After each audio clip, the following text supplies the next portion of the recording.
हरि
गौरर्ब्रह्मा गौरर्विष्णुः गौरर्देवो महेश्वरः गुरुः साक्षात् परं ब्रह्म तस्मै श्री गुरवे नमः। व्यासं वसिष्ठनप्तारं शक्तेः पौत्रमकल्मषम् पराशरात्मजं वन्दे सुकतातं तपोनिधिम् शुक्लाम्बरधरं विष्णुं शशिवर्णं चतुर्भुजं प्रसन्नवदनं ध्यायेत् सर्वविघ्नोपशान्तये। अगज आनन पद्मार्कं गजाननमहर्निशम् अनेकदं तं भक्तानाम् एकदन्तमुपास्महे। वक्रतुण्डमहाकाय कोटिसूर्यसमप्रभ निर्विघ्नं कुरु मे देव सर्वकार्येषु सर्वदा। सरस्वती नमस्तुभ्यं वरदे कामरूपिणी। विद्यारम्भं करिष्यामि सिद्धिर्भवतु मे सदा।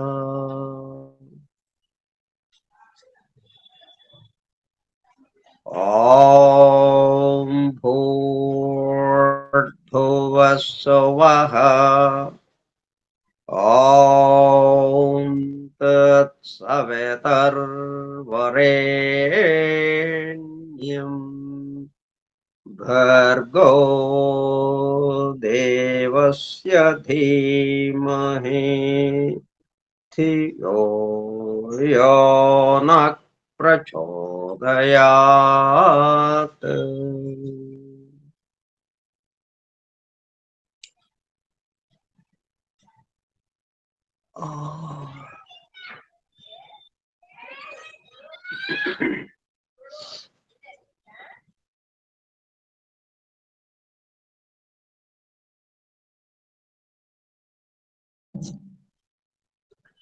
वासुदेव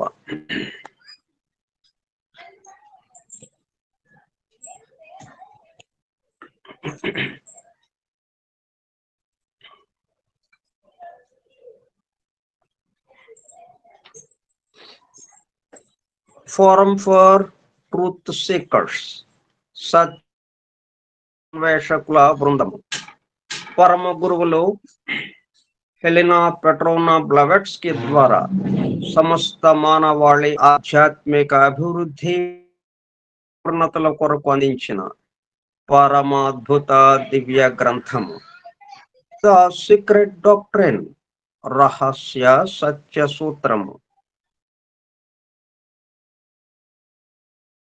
ప్రథమ సంపుటము బ్రహ్మాండోత్పత్తి క్రమము part 1 cosmic evolution in 7 stanzas from the book of Dzyan. గ్రంథములోని 7 స్టాంజాస్ లో వివరింపబడిన బ్రహ్మాండ పరిణామము.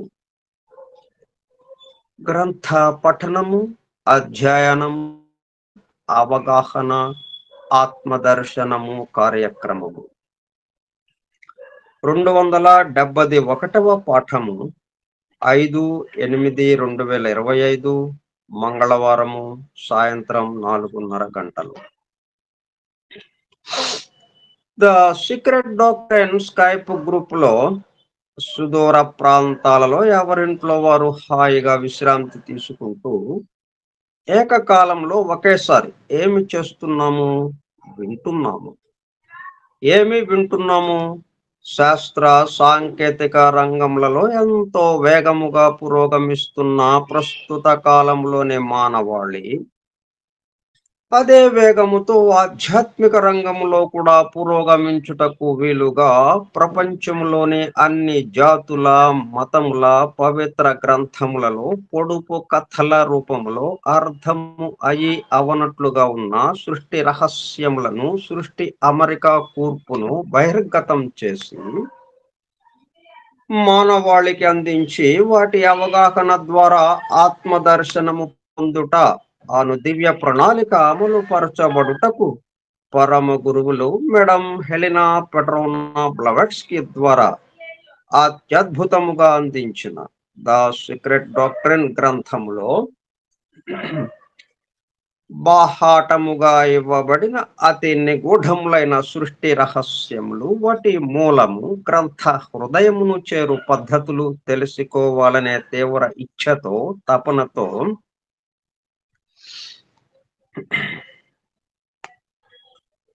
హృదయము అనేటప్పుడు కల్లా ఏంటి? మొత్తం ఒకే హృదయం. ప్రతి అణువుకి హృదయం ఉంటుంది. అలాగే ఎందుకంటే హృదయంలో ఈ సమస్తమునికి సంబంధించినటువంటి ఒకే ఒక హృదయం ఏదైతే ఉందో ఆ హృదయానికి ఆ హృదయంలో ఇవన్నీ ఉండడం వల్ల మిగతా అన్నిటికీ కూడా హృదయము ఉండటం జరిగింది.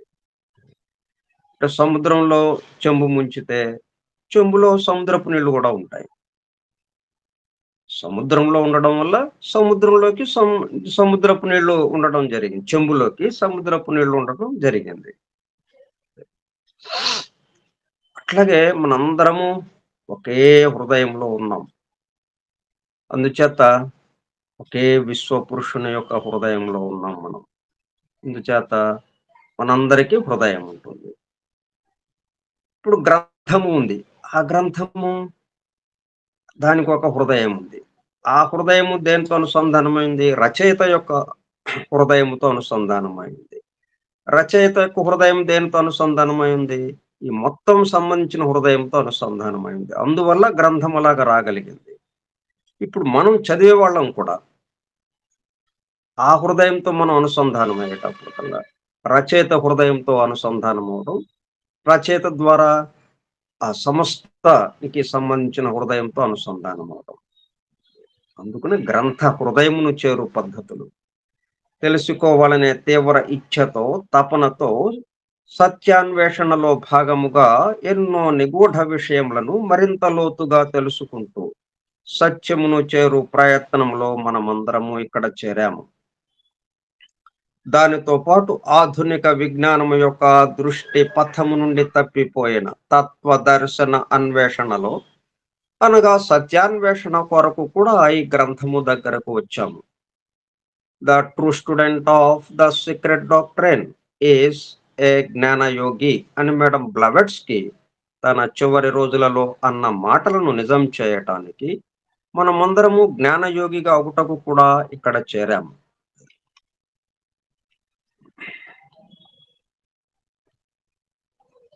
గత 2 సంవత్సరముల 8 నెలల కాలము పాటు ద సీక్రెట్ డాక్టర్ గురించి తెలుసుకోవడానికి ప్రయత్నించిన మనము పెద్ద డివైన్ ప్లాన్, అలాగే దివ్య జ్ఞాన Prabodhini,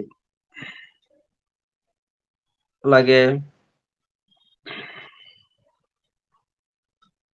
foundations of esoteric philosophy, ఇట్లా ఈ 3 గ్రంథాల ద్వారా సీక్రెట్ డాక్టర్ గురించి తెలుసుకోవడానికి ప్రయత్నించాం. ఆ తర్వాత ఏం చేసాం, ఇక గురించి తెలుసుకోవడానికి ప్రయత్నించిన మనము ప్రస్తుతము ఇక్కడ చేరి ద సీక్రెట్ డాక్టర్ ను తెలుసుకుంటూ, అంటే ఆ గ్రంథం దగ్గరకు వచ్చాము ఇప్పుడు. అంతకుముందు గ్రంథం ఎక్కడుందో మనకు తెలియదు, ద సీక్రెట్ డాక్టర్ గ్రంథం ఎక్కడుందో మనకు తెలియదు, కానీ దాని గురించి జాఫ్రియా బర్బర్కా, లెడ్ బేటర్, అలా హెచ్ హాస్కిన్స్, వీళ్ళు రాసిన పుస్తకాలు మాత్రమే మనం చదవగలిగాం. దాని ద్వారా సీక్రెట్ డాక్టర్ గురించి కొంత అవగాహన వచ్చింది మనకి. అప్పుడు మనం ఏం చేసాం, ద సీక్రెట్ డాక్టర్ గ్రంథం మనకి లభ్యమైంది. దాని దగ్గరికి వచ్చాము ఇప్పుడు మనం. నువ్వు తెలుసుకుంటూ ఆపై సమస్త విశ్వముగా రూపుదాల్చిన ద సీక్రెట్ డాక్టర్ యందు ప్రవేశించి దాన్ని అధ్యయనం చేస్తూ దానిలోకి ప్రవేశించాము. ప్రవేశిస్తే ఏం జరిగింది, ద సీక్రెట్ డాక్టర్ గా స్వస్థితి యందు మేల్కాంచుటకు చేస్తున్న చిరు ప్రయత్నమే ఈ కార్యక్రమం. నది సముద్రంలో కలిస్తే ఏమైందో అట్లాగా దానిగా మారిపోవటం, ద సీక్రెట్ డాక్టర్ గా అట్లా మారిపోవటానికి ఇదిగో ఈ కార్యక్రమం మనం పెట్టుకున్నాం. ఈ దివ్య జ్ఞాన మహాయజ్ఞ కార్యక్రమంలో పాల్గొని చెవి యొగ్గి వినుచున్నా,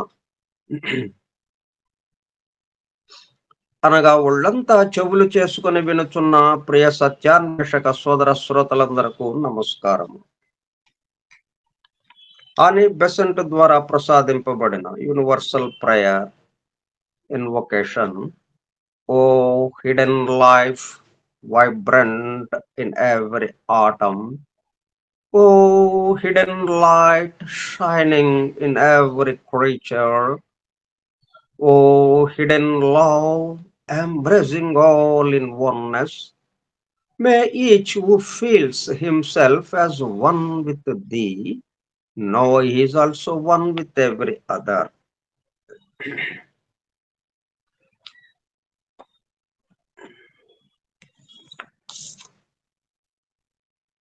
స్టాంజా 1 పూర్తి చేసుకుని స్టాంజా 2 లోకి ప్రవేశించాము.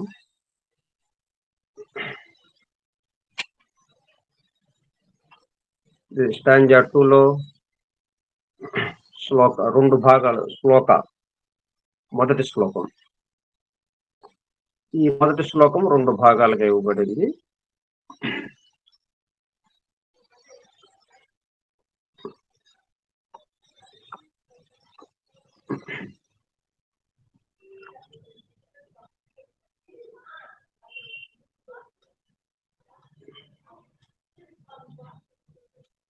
మొదటి భాగం, where were the builders, the luminous sons of manvantaric don.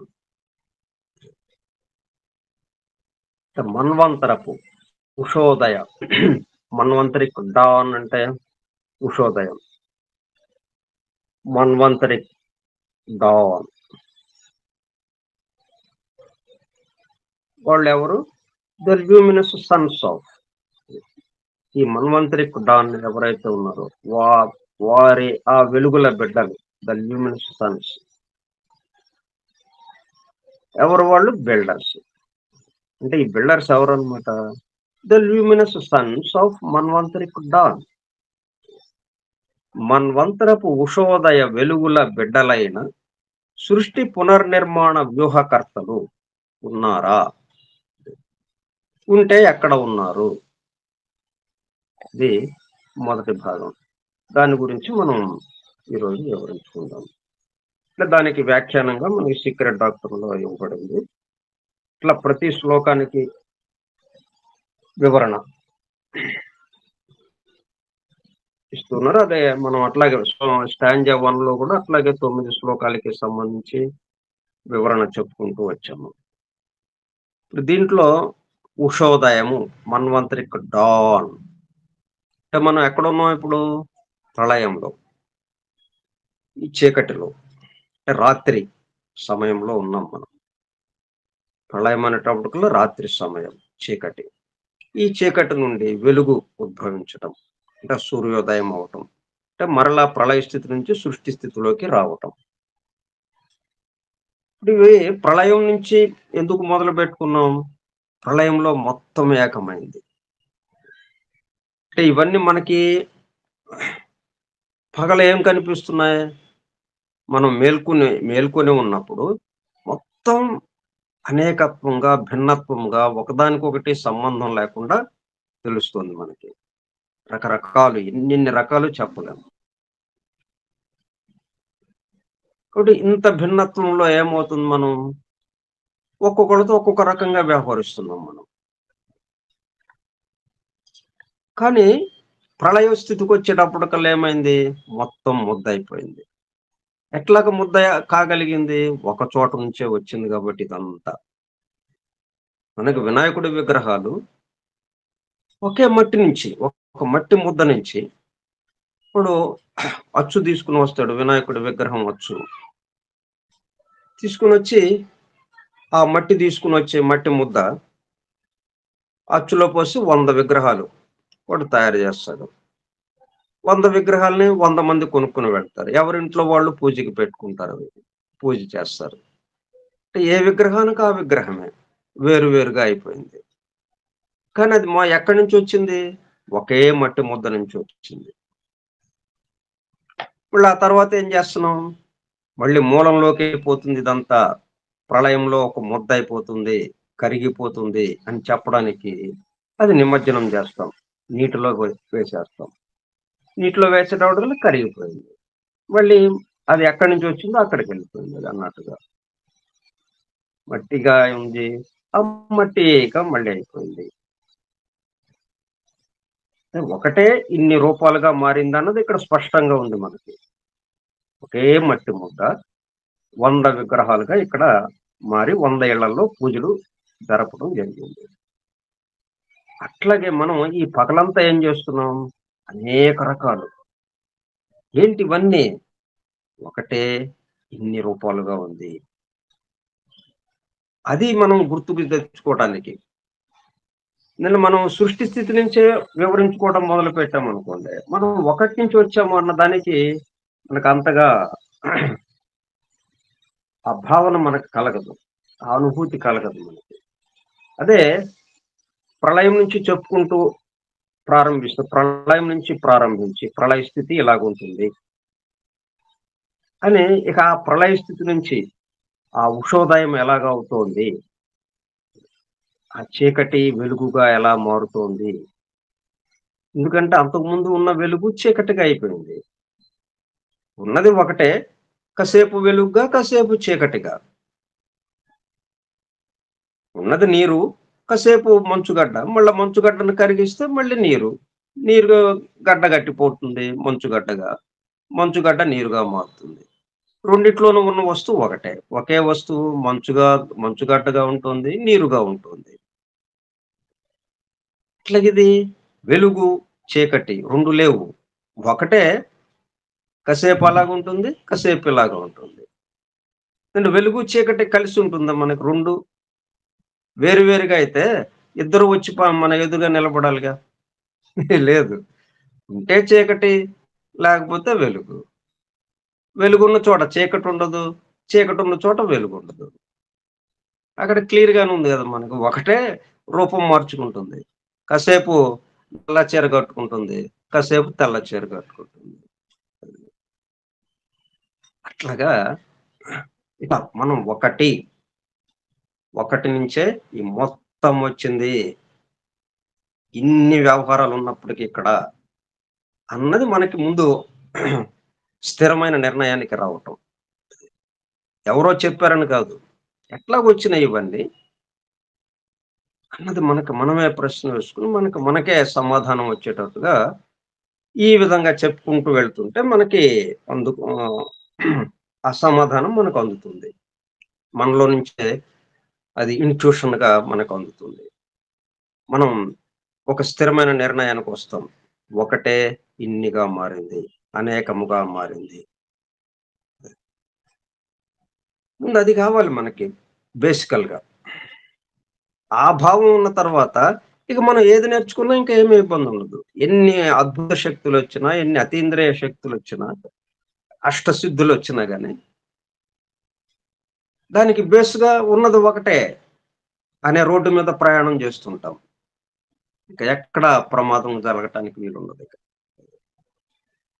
అందుకని ముందు ప్రళయంతో మొదలుపెట్టాం మనం. తర్వాత డాన్. సో, చీకటి వెలుగుగా ఎలా మారింది. మన్వంతరిక్ డాన్. మన్వంతరపు ఉషోదయ వెలుగుల బిడ్డలైన సృష్టి నిర్మాణ వ్యూహకర్తలు ఉన్నారా? ఉంటే ఎక్కడ ఉన్నారు? మరి డాన్ ఎలాగ వచ్చింది? ఈ వెలుగు ఎట్లా మారింది? మారాలంటే మరి ఎవరో ఒకళ్ళు పని చేయాలి గదా! చీకటిని అలాగా నిలబెట్టాలన్నా దాని వెనుక ఉండి పనిచేసేవాళ్ళుండాలి. ఆ చీకటిని వెలుగుగా మారుస్తూ వెలుగునక్కడ నిలబెట్టాలన్నా దాని వెనుక ఉండి పనిచేసేవాళ్ళు కావాలి. తర్వాత ఈ చీకటి ఎంతసేపు ఉండాలి? ఈ వెలుగు ఎంతసేపు ఉండాలి? ఈ వెలుగులో ఇటువంటియన్నీ జరగాలి అని ఒక ప్రణాళిక. దానికి సంబంధించిన నిర్మాణము. ఆ నిర్మాణం చేయాలంటే ముందు ప్లాను. ఒక ప్రణాళిక ప్రకారం ఉండటం. ఈ ప్రణాళికని రచించేవాళ్ళెవరు?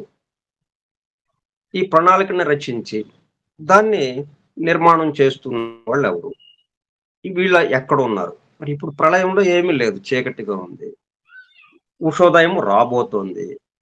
రాబోతుందంటే మరి ఎక్కడున్నారు పిలిపించాలి వాళ్ళు. ఇప్పుడు మనం ఇల్లు కడదాం అనుకున్నాం. ఇల్లు కడదాం అనుకుంటే ఇంకప్పుడు ఆ ఇంటి నిర్మాణం నేర్చుకోవటం ఉండదు గదా! పని చేసేవాళ్ళు ఉంటారు. రెడీగా ఉంటారు వాళ్ళు. ఎక్కడో ఉంటారు. వాళ్ళని పిలిపించి, ఆ మేస్త్రిని పిలిపించి, ఆ బిల్డర్‌ని పిలిపించి, ఇదిగోండి ఈ విధంగా మాకు ఇల్లు కట్టాలి అనేటప్పటికల్లా, అప్పుడు ప్లాన్ తయారు చేయించి, ఆ బిల్డర్‌తో మనం ఆ ఇంటిని నిర్మాణం చేయించుకోవడం జరుగుతుంది. ఇక్కడ ప్రస్తుతం ఇప్పుడు మనం ఇంటి నిర్మాణం మన దగ్గర లేదు. ఆలోచన లేదు. బిల్డర్స్ ఉన్నారో లేరో మనకెందుకు? అసలు వాళ్ళ గురించిన ప్రస్తావన మన దగ్గర లేదు. అట్లాగని బిల్డర్స్ లేకుండా ఉన్నారా? అంటే మనము ప్రస్తుతము ప్రళయ స్థితిలో ఉన్నాము అన్నట్టుగా. కాబట్టి సృష్టి స్థితికి సంబంధించి, సృష్టి నిర్మాణానికి సంబంధించి ఆలోచన లేదు ఇక మనకి. కాబట్టి బిల్డర్స్‌తో పని లేదు. అందులో బిల్డర్స్ లేరిప్పుడు. ఇప్పుడిక సృష్టి నిర్మాణానికి సంబంధించిన ఆలోచన మొదలవుతోంది. వెంటనే బిల్డర్స్ ఎక్కడున్నారు? వెతకండి అన్నట్టుగా ఇప్పుడది ప్రారంభం. అయితే ఈ డాన్ అనేది ఉషోదయం. అంటే ప్రళయం నుంచి, చీకటి నుంచి వెలుగు ఎలాగా మారుతుంది? చీకటి వెలుగుగా ఆ ఉషస్సు ఎలా వస్తుందో దాని గురించే మనం ప్రపంచంలో ఉన్న తత్వవేత్తలందరూ దీని గురించి విషయాలు పురాణాల్లో ఉన్నాయి. అన్ని జాతులకి సంబంధించిన పౌరాణిక గాథల్లో ఇదంతా సంకేతమయంగా మనకు అందించారు. అంటే అరవిందుల వారు రాసిన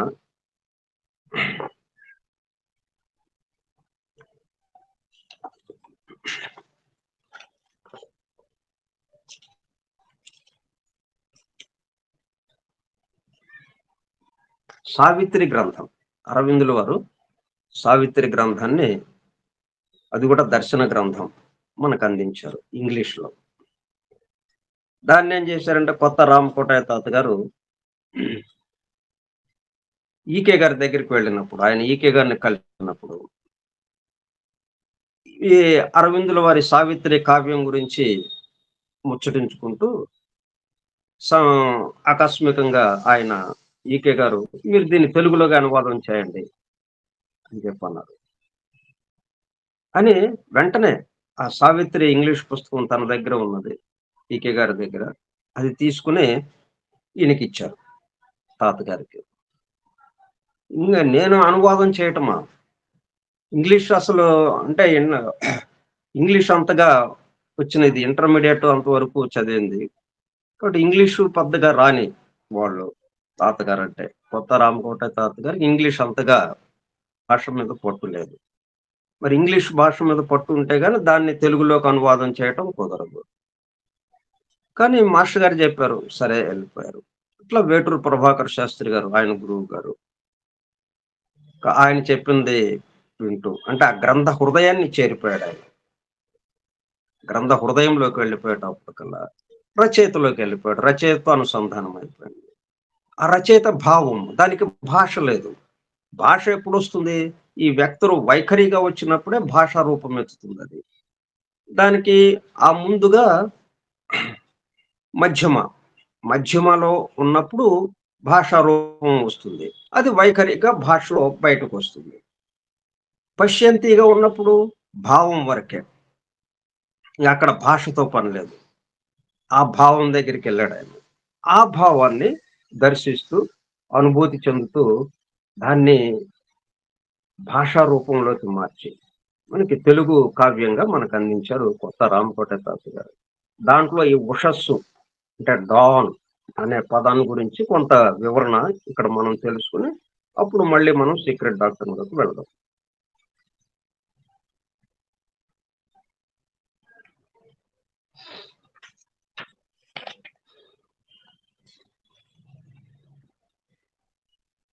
సింబల్ డాన్ అరవిందుల వారి కావ్యం 'సావిత్రిలో' మొట్టమొదటగా ఉంది. It was the hour before the gods awake. సమయమైంది. ఇక దేవతలు మేల్కాంచాలి. అంటే ఈ శక్తుల్ని మనం అక్కడ దేవతలుగా మనం పురాణ సంప్రదాయంగా వ్యక్తుల రూపంతో. లేతే మనం అర్థం అవ్వటానికి కొంచెం కష్టంగా ఉంటుంది కాబట్టి అర్థం చేసుకోవడానికి. వ్యక్తులుగా. అంటే గాడ్స్ అవేక్.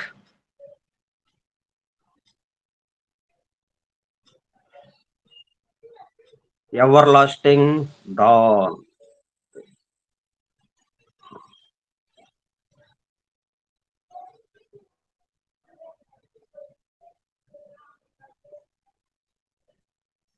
ఆ డాన్ ఏంటన్నమాట?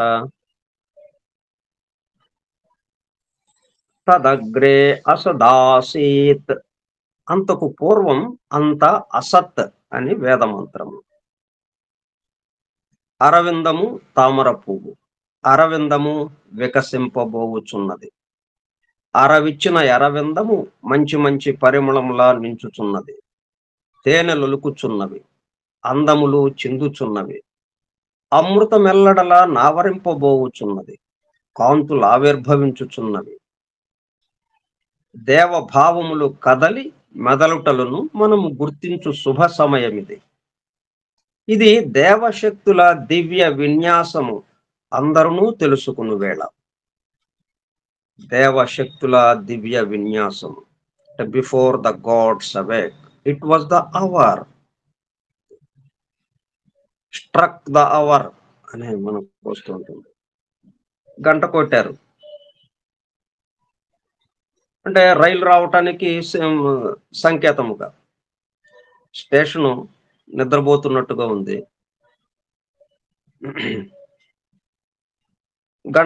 గంట శబ్దం వినపడింది. వెంటనే అందరూ ఆ నిద్ర స్థితిలో ఉన్న వాళ్ళందరూ మేల్కాంచి ఆ రైలు ఎక్కడానికి సిద్ధమయ్యారు. రాబోయే రైలు ఎక్కడానికి. అంటే ఆ రాబోయే సృష్టికి సంబంధించి ఆ సృష్టి స్థితిలోకి రావడానికి సిద్ధమయ్యారు అన్నట్టుగా. ఇది దేవశక్తుల దివ్య విన్యాసం అందరూ తెలుసుకున్న వేళ. అంతేకాదు మానవులు నిద్ర నుండి మేల్కాంచి వేచి చూచి తమలోని దివ్య చైతన్యము ప్రబోధించి పనిచేయుటను గుర్తించు కళ్యాణ ఘట్టం. జగన్మాత దివ్య వదనారవిందము చిరునవ్వులు చిందింపబోచున్నది. సృష్టి అంటే అమ్మవారుగా అమ్మవారి నుంచి ఆ సృష్టి బయలువెడలుతుంది కాబట్టి ఇంకను ఆ దివ్య మంగళ మందహాసము ఆ ముద్దుల మోముపై నలముకొనలేదు. చీకటి తెర తొలగలేదు. అంతయు కటిక చీకటి, వెలుగులేమి. తమసోమా జ్యోతిర్గమయ. ఈ చీకటి నుండి వెలుగునకు రావలెను. అంతటను వెలుగులు వారుటయే రేపు, డాన్. రేపనగా ఉదయం, ఉషస్సు, సంధ్య. మాపనగా సాయం సమయం. రేపు మాపు అంటుంటాం కదా అలాగా. సాయం సంధ్య, ఉభయ సంధ్యల యందు సంధ్యావందనం మొనర్చుటయనున్నది చాలదు. సంధ్య ఆరాధన మొనర్పవలెను. అట్టి దార్శనిక దృష్టి గలవారు మాత్రమే నిత్య ఉషస్సును, నిజమగు రేపును చూడగలరు. ఈ ఉషస్సనుడు దైవ ఘటన దర్శన గమ్యము మాత్రమే. పఠన గమ్యం ఎంత మాత్రమును కాదు. పఠించుట వలన లభించున్నది చాలా కొలది. మనము కన్నులతో చదివెదము, చెవులతో వినదము. కాని ఇక ముందు వర్ణించు యోగ విశేషము కనులతో వినవలయును, చెవులతో చూడవలయును. అనగా బాహ్యేంద్రియములచే కాదనియు, జ్ఞానేంద్రియముల చేతనే యగుననియు దీని భావము. అంటే మనం బాహ్యాన్ని చూడటం కాకుండా దానిలో దాగి ఉన్నటువంటిది చూడటం.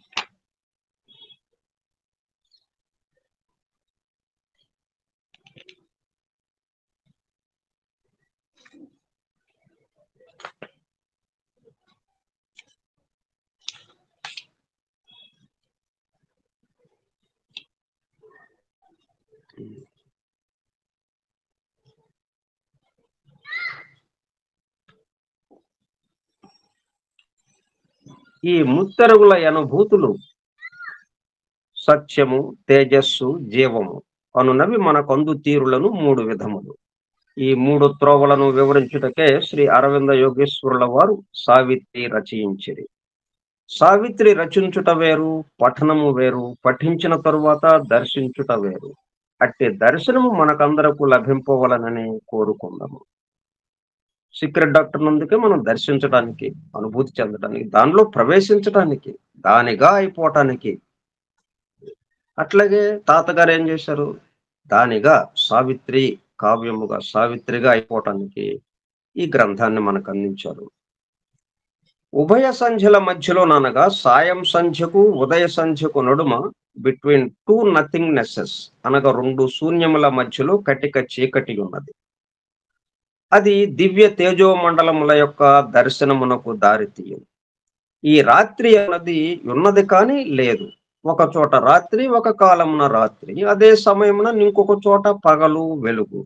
సూర్యుని దివ్య దర్శనము, సుదినము, వేరొక చోట దుర్దినము. కావున సూర్యుని తేజస్సుండుట లేకుండుట మనకు మాత్రమే. అది దేశకాల పాత్రానుగమ్యమానము. సూర్యుడు లేకుండటలోనూ నున్నాడు. ఈ లేకుండటయు సత్యమే. అది ఏ సత్యవంతుడు. కాలగతుడై లేకున్న ఈ సత్యవంతుని సావిత్రి అనగా సవిత్రుని భావము వెంటాడి తనతో నుండి కాపాడి కాలపాశము నుండి తప్పించి మరలా తేజో దర్శనము చేయించున్నట్టి దివ్య భావము సావిత్రి. మానవ భావము సత్యవంతుడు.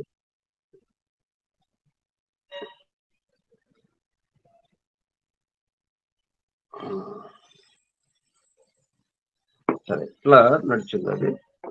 ఇట్లా అందరూ కూడా ఎక్కువ భాగం ముందు చీకటి అంటే ప్రళయ స్థితి, నిద్రాస్థితి, దాన్ని ఇచ్చి దాన్ని కొంత వర్ణించి అక్కడి నుంచి సృష్టి స్థితిలోకి రావడం. ఇది ఎందుకు ఈ పద్ధతి ఎన్నుకున్నారు అంటే వీళ్ళందరూ ఏకం నుంచి అనేకం వచ్చింది అన్న విషయం మనకి బోధపడటం కోసం, అనుభూతి చెందటం కోసం.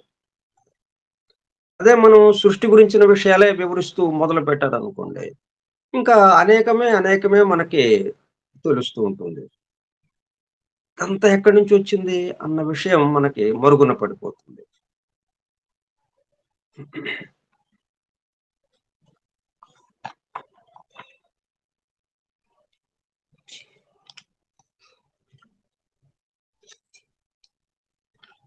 సో బిల్డర్స్ అనే దాని దగ్గరికి వెళ్దాం మళ్ళీ. Where were the builders, the luminous sons of manvantaric dawn. ఈ పునర్నిర్మాణ వ్యూహకర్తలు. దీని గురించి మనం డివైన్ ప్లాన్ లో చాలా వివరంగా మనకి అందించారు. డివైన్ ప్లాన్ లో ఎట్లాగా ఇచ్చారు? ఆయన సొంతగా ఇచ్చిన వివరణ ఏమీ లేదు. ఈ సీక్రెట్ డాక్టర్ లోనే అక్కడక్కడ విసిరేసినట్టుగా ఉన్నది. వాటన్నిటినీ ఒక చోటకి తీసుకొచ్చి దాన్ని సమన్వయం చేస్తూ చక్కగా అందించడం జరిగింది. ఈ బిల్డర్స్ అన్న విషయం గురించి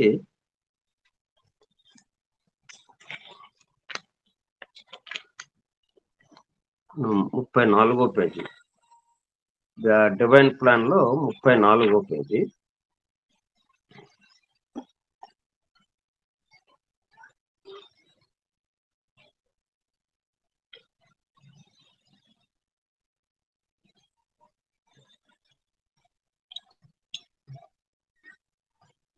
And it is the Lipika who projected into objectivity from the passive universal mind the ideal plan of the universe, upon which the builders reconstruct the cosmos after every pralaya. ప్రతి ప్రళయం తరువాత అంటే యథాపూర్వం అంత ముందులాగానే నిద్ర కునుకు తీస్తుందని మనం మొదట్లోనే చెప్పుకున్నాం. అంటే ఇది ఎప్పుడు జరిగేదే, కొత్తగా ఇప్పుడు ప్రారంభమైంది అన్నట్టు కాదు. ఆ ప్రారంభము లేదు, అంతము లేదు. దీనికి జరుగుతూ ఉంది, అంతే జరుగుతూ ఉంది.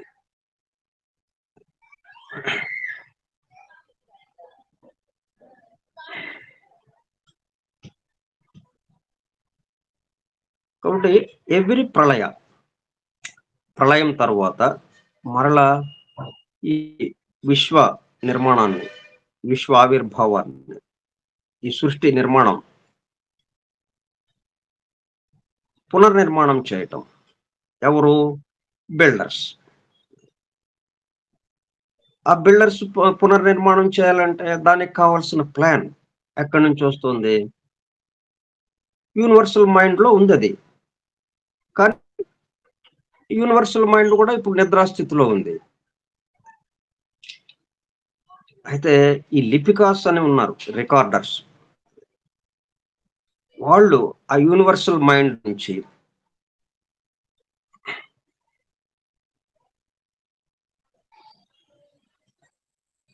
ఈ బిల్డర్స్ కి అందజేయటం జరుగుతుంది. అంటే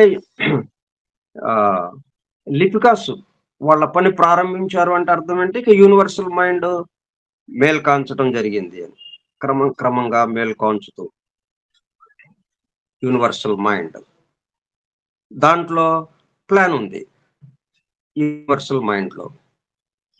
అది లిపికాస్ రికార్డు చేసినటువంటి ప్లాన్. అది వాళ్ళ ద్వారా యూనివర్సల్ మైండ్ నుంచి ఈ బిల్డర్స్ కి ఆ ప్లాన్ అందజేయటం జరుగుతుంది. అంటే ఉదయం సూర్య ఉషస్సు వచ్చే సమయంలో చీకటి నుంచి చీకటి వెలుగుగా మారే క్రమంలో జరుగుతున్న కార్యక్రమం ఇది. చీకటి వెలుగు ఎలాగ మారుతుంది అన్నదానికి మనకి ఇక్కడ ఉదాహరణగా చెప్తున్నారు. Builders reconstruct the cosmos. Cosmos అంటే కే స్పెల్లింగ్ తో ఉన్నది. ఇది మనకి రెండు అక్షరాలతో ఉంటుంది. ఒకటి కే, ఒకటి సి. రెండింటిని మనం కాస్మాస్ అని పిలుస్తాం. పలకటం ఒకే విధంగా పలుకుతాం, స్పెల్లింగ్ మాత్రం మారుతుంది. అక్కడ స్పెల్లింగ్ ఉన్న దాన్ని బట్టి మనం అర్థం చేసుకోవటం జరుగుతుంది. సితో ఉంటే వ్యక్తమైన సృష్టికి సంబంధించింది. కేతో ఉంటే ఇంకా వ్యక్తం కావటానికి ముందున్న స్థితిలో. ఉన్న స్థితికి సంబంధించింది కేతు ఉన్న cosmos. After every Pralaya it is they who stand parallel to the 7 angels of the presence. అంటే ఈ లిపికాస్ అంటే who stand parallel to the 7 angels of the presence. Angels of the presence అంటే equivalent to the 7 రెజెంట్స్, 7 creative rishis. మనం సప్త ఋషులు ఏదైతే చెప్తున్నామో great bear ఆకారంలో ఉన్నటువంటి సప్త ఋషి మండలం, అంటే ఎలుగుబంటి ఆకారముగా మనకి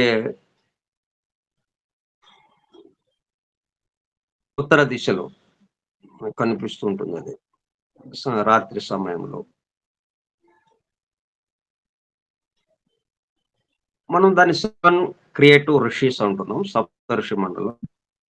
వాళ్ళు దాన్ని 7 రెజెంట్స్ మనకి ఎసోటరిక్ పరిభాషలో, ఈ దివ్యజ్ఞాన పరిభాషలో రెజెంట్స్ అంటే పరిపాలకులు.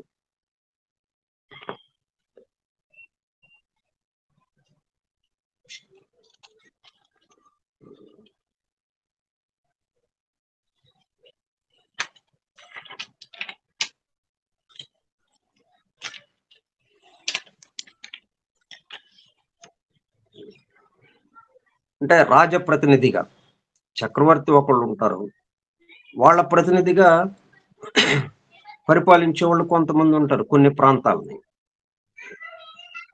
రాజప్రతినిధిగా వ్యవహరిస్తూ అటువంటి వాళ్ళు 7 ఉన్నారు. వాళ్ళే ఏంజల్స్ ఆఫ్ ప్రెజెన్స్.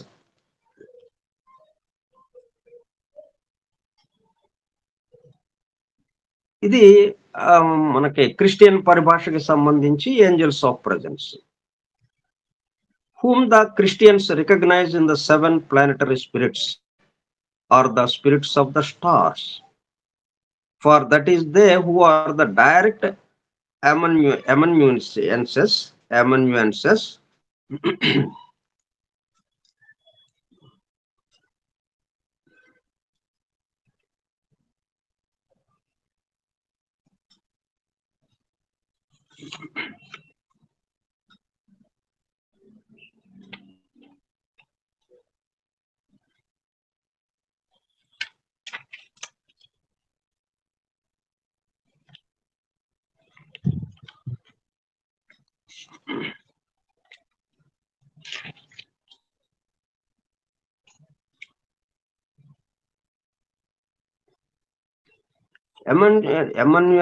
అంటే a literary or artistic assistant, in particular one who takes dictation or copies manuscripts.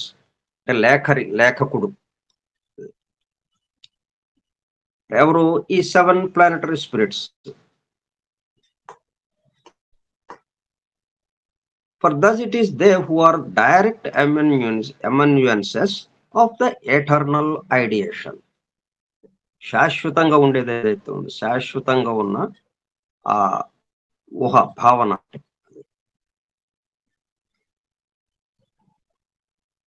Eternal ideation అంటే శాశ్వతంగా అది ప్లాన్ గా అక్కడ దాంట్లో ఉన్నది. అది దాన్ని కాపీ చేసి లేఖకుడు అంటే లేఖరి, ఈ ఎమన్యూన్సెస్ అంటే ఈ 7 ప్లానెటరీ స్పిరిట్స్ అంటున్నాం కదా, 7 ఏంజల్స్ ఆఫ్ ద ప్రెజెంట్, 7 సప్త ఋషిస్ 7 ఋషులు.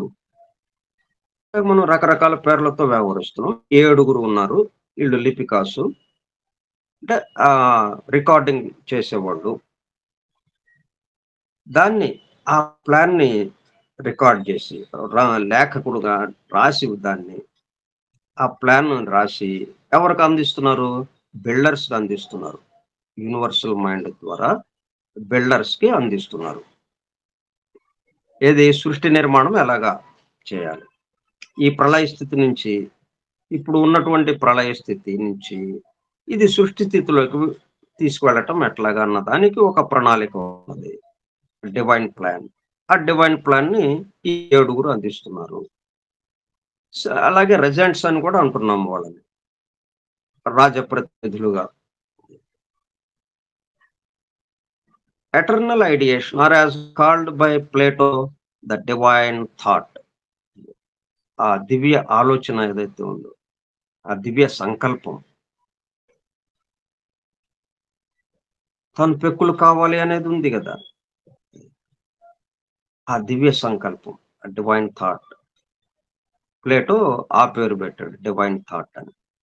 The eternal record is no fantastic dream. అంటే ఇట్లా ఇది ఊరికే ఊహగా ఏదో చెప్పింది కాదు ఇది. ఈ లిపికకి సంబంధించి అంటే ఈ connected as the Lipika are with the destiny of every man and birth of every child whose life is already traced in the astral light, not fatalistically, but only because the future, like the past, is ever alive in the present. They may also be said to exercise an influence on the science of horoscopy. అంటే జ్యోతిష శాస్త్రం,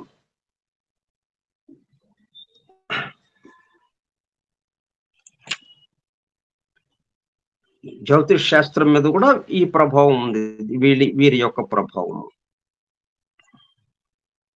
మన ప్రతి మానవుడి యొక్క destiny and the birth of every child, అలాగే birth of creation. ఏదైనా కానీ ఒకే పద్ధతిలో ఈ సృష్టి ప్రళయం నుంచి సృష్టి స్థితిలోకి, అవ్యక్తం నుంచి వ్యక్తంలోకి వస్తుంది అని అంటే అదే పద్ధతి మనం జన్మించటం. మనం అంతకుముందు అవ్యక్తంగా ఉన్నాం, జన్మించామంటే వ్యక్త స్థితిలోకి వచ్చామంతే. అవ్యక్తంలో ఉన్న వాళ్ళము వ్యక్తంలోకి వచ్చాము,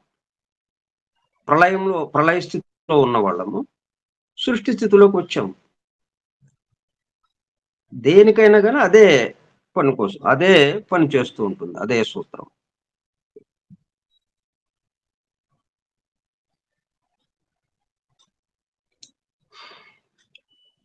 whose life is already traced in the astral light.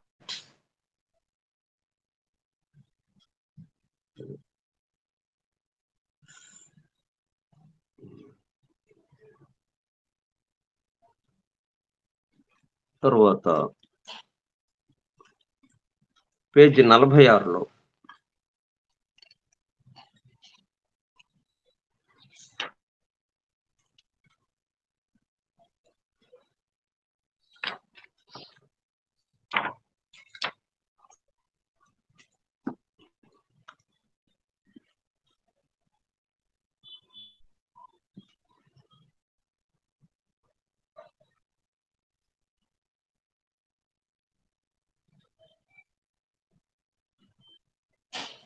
as soon as darkness has disappeared in its own realm of eternal light, leaving behind itself only its divine manifested ideation, the creative logoi have their understanding opened, and they see in the ideal world hitherto concealed in the divine thought. ఈ సృష్టి స్థితి ఇప్పుడు ఇదంతా మనం ఈ సృష్టిలో ఇదంతా మనం ఏదైతే గమనిస్తున్నామో ఇదంతా ఎక్కడ దాగి ఉన్నది? డివైన్ థాట్ లో. అంటే మన యొక్క ఆలోచనలే మనకి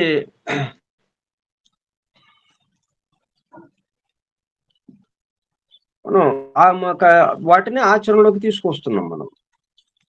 అట్లాగే ఆ డివైన్ థాట్ లో దాగి ఉన్నటువంటిది మొత్తం సృష్టిగా ఇక్కడ వ్యక్తం అవుతుంది. అంటే ఆ డివైన్ థాట్ ఎక్కడ ఉంది? యూనివర్సల్ మైండ్, అంటే విశ్వ మనస్సు, ఒక మనస్సులో ఉన్నటువంటి ఈ సమస్తానికి సంబంధించిన పురుషుడు ఉన్నాడు అనే భావనలో మనం అలాగా ఊహించుకుంటే ఆయనకు ఒక మనస్సు ఉంది, ఆయనకు ఒక హృదయం ఉంది. ఆయన మనస్సులో ఈ థాట్ ఉంది, ఈ డివైన్ థాట్, దివ్య సంకల్పం. ఆ సంకల్పం ప్రకారమే మొత్తము సృజింపబడుతుంది, సృష్టింపబడుతుంది.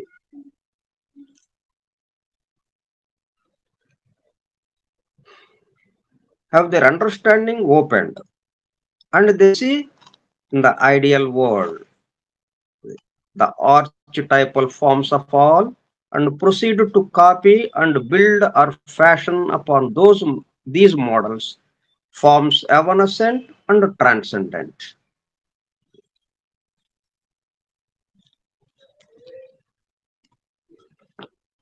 Evanescent అంటే తక్కువ కాలం ఉండే, టెంపరరీ ఆర్ క్విక్లీ డిసపియరింగ్, క్షణిక కాలం ఉండేవి, అంతర్ధానం అయ్యేవి.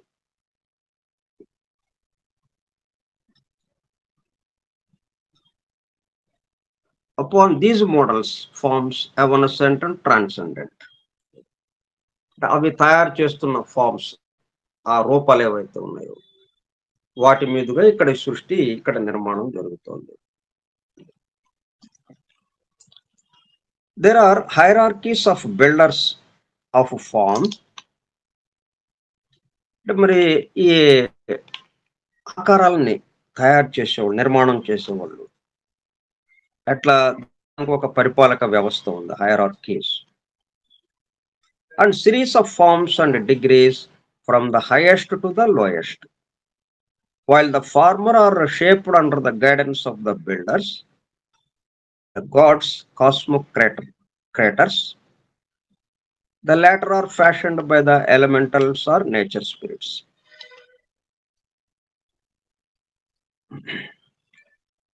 అంటే మనకి కాస్మిక్ క్రియేటర్స్, మనం చంద్రమండలానికి కానీ ఇంకో గ్రహానికి కానీ మనం వెళ్ళినప్పుడు అవి స్పష్టంగా మనకు కనిపిస్తుంటాయి. గోతులు, ఆ నేల పైన గోతులు కనిపిస్తుంటాయి. అట్లా ఈ చోటు మొత్తం గోతులతో నిండి ఉన్నది. క్రేటర్స్ తో నిండి ఉంది మొత్తం కాస్మాస్ అంతా. అట్లా తవ్వి, ఆ గోతులు తవ్వే వాళ్ళని త్వష్ట అని అంటాం. ఎందుకు ఆ గోతులు అలాగా తవ్వుతున్నారంటే ఆకారాలకి సంబంధించిన ఈ చోటంతా ఆ గోతులతో నిండి ఉంటుంది. అంటే ఆ డివైన్ థాట్ ఏదైతే ఉందో, ఏ ఆకారాలతో ఏ వస్తువులు ఎలాగా ఉండాలి, ఏ జీవులు ఎలాగా ఉండడం, వీటన్నిటికీ సంబంధించి ఈ చోటంతా వాటితో నింపటం. ఎవరైనా ఎక్కడికైనా వెళ్ళేటట్టుగా. అదే ఆ చోటులో అట్లాగా ఆ ఎయిర్పోర్ట్ లేకపోతే ఎక్కడోళ్ళం అక్కడ ఆగిపోతాం, పక్కకి వెళ్ళటానికి కుదరదు మనకి. మన ఆకారానికి సంబంధించి ఈ చోట్లో మనకి ఆ రూపం ఉండాలి. ఆ రూపం ఉంటేనే మనం అటు ఇటు కదలటానికి వీలవుతుంది. అంటే విశ్వశిల్పి, Tvashta,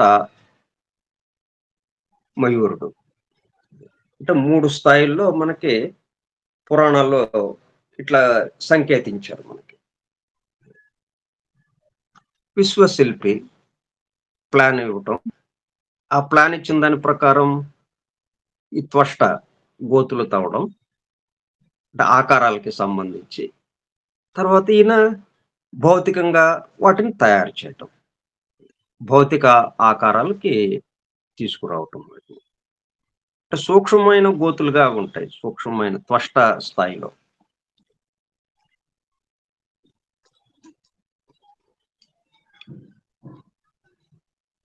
As an example of this, look at the strange insects and at some reptiles and non-vertebrate creatures, which is closely imitate not only in their color but by their outward shape, leaves, flowers, moss-covered branches, and other so-called inanimate things. ఇట్లా మనం సృష్టిలో చూస్తే అనేక రకాలుగా కనిపిస్తుంటాయి. అలాగే కీటకాలు, పురుగులు, క్రిములు, అట్లాగే రెప్టైల్స్, ఆ పాకెట్ జంతువులు, పాము మొదలగునవి, పాకుతూ నేలపై తిరిగే జంతువులు, అలాగే మాస్ కవర్డ్ అంటే నాచు, అవేంటి single non flowering plant that has short stems. ఇట్లా నాచు, పాచి, చిత్తడి ప్రాంతం, ఇవన్నీ అచేతనమైన, జడమైన, వీటన్నిటిలోనూ ఇనానిమేట్ థింగ్స్ క్లోజ్లీ ఇమిటేట్, ఒకదానికొకటి దగ్గర సంబంధంగా ఉండడం.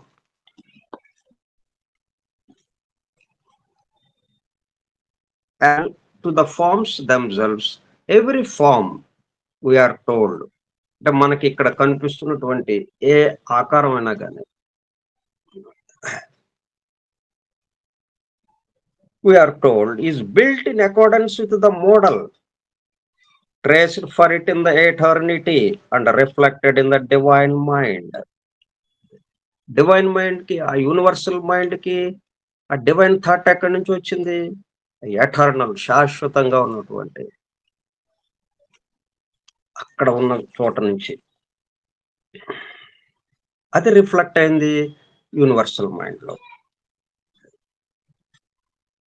దాని ప్రకారం ఆ మోడల్ తీసుకుని ఇక్కడ ఉన్నటువంటి ఇవన్నీ, అంటే ఇక్కడ మనం ఏదైతే ఉంది సృష్టి సమస్తము ఎక్కడ ఉంది? ఇది ఒక ప్రణాళిక ప్రకారం, ఒక సంకల్పముగా ఆ యూనివర్సల్ మైండ్ లో ఉంది. యూనివర్సల్ మైండ్ ద్వారా ఆ డివైన్ థాట్, శాశ్వతమైనటువంటి eternity and reflected in the divine mind, అదే ప్రతిబింబిస్తుంది. అంటే కాజ్ అండ్ ఎఫెక్ట్ గా అది ప్రతిబింబించేటప్పుడు కల్లా అది మళ్ళీ కాజుగా మారి ఇంకా దిగువకి, అంటే మనం ఎక్కడో ఒక్క చోట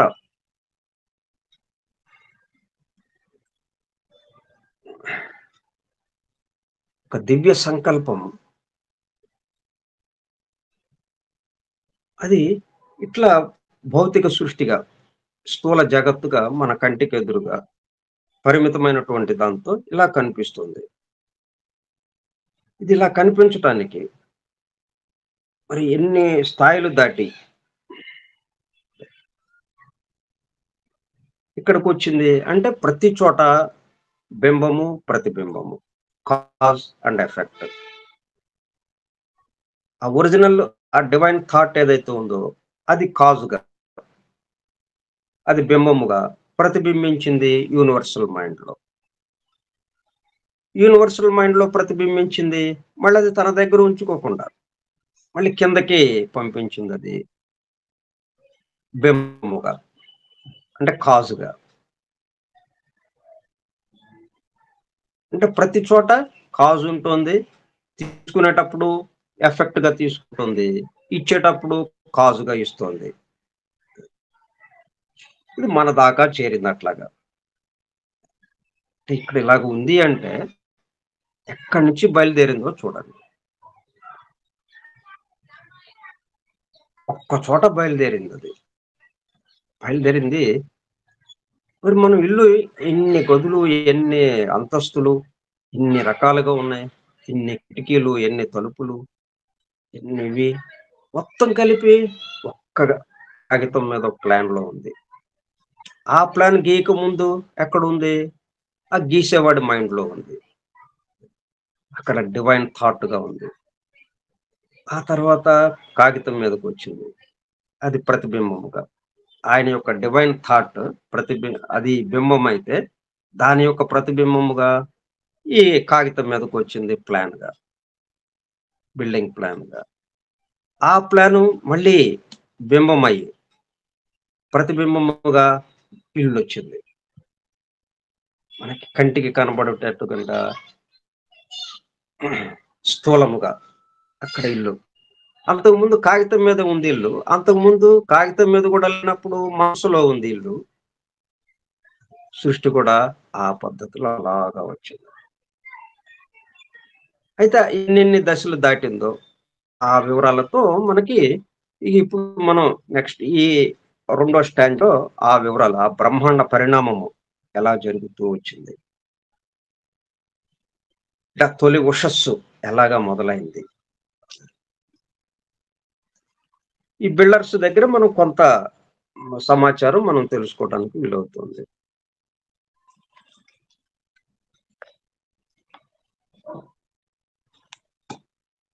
ఆ! 46 అయిపోయింది. 63 సరే. ఇంకా దీని గురించి మనం రేపు కొనసాగిద్దాం. ఇలా ఎక్కడికక్కడ పర్యాయత్వం. సృష్టి కూడా కంటిన్యూటీ ఉండదు. పర్యాయత్వం, పీరియాడిసిటీ. కాసేపు చేయటం, మళ్ళా విశ్రాంతి. మరలా పని చేయటం.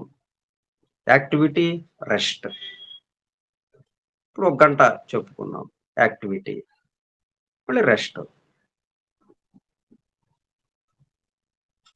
ఈ రెస్ట్ తర్వాత మళ్ళీ యాక్టివిటీలోకి వచ్చినప్పుడు అంతకుముందు ఎక్కడ ఆగాము? అంటే ఈ రోజున ఇప్పుడు మనం ఎక్కడైతే ఆపామో ఇక్కడి నుంచి మొదలు పెట్టుకుంటాం రేపు యాక్టివిటీ వచ్చినప్పుడు. ఈ రెస్ట్ పీరియడ్ అయిపోయి యాక్టివిటీలోకి వచ్చినప్పుడు నిన్న ఎక్కడైతే ఆపామో అది ఇక్కడ మొదలు పెడతాం. అలా ఈ సృష్టి కూడా. Okay.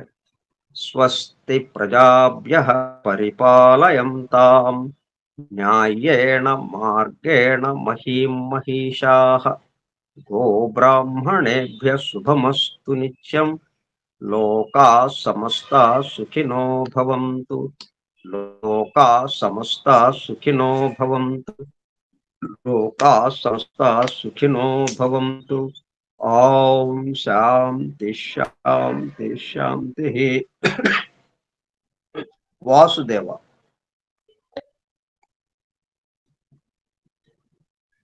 Thank you sir. Vasudeva.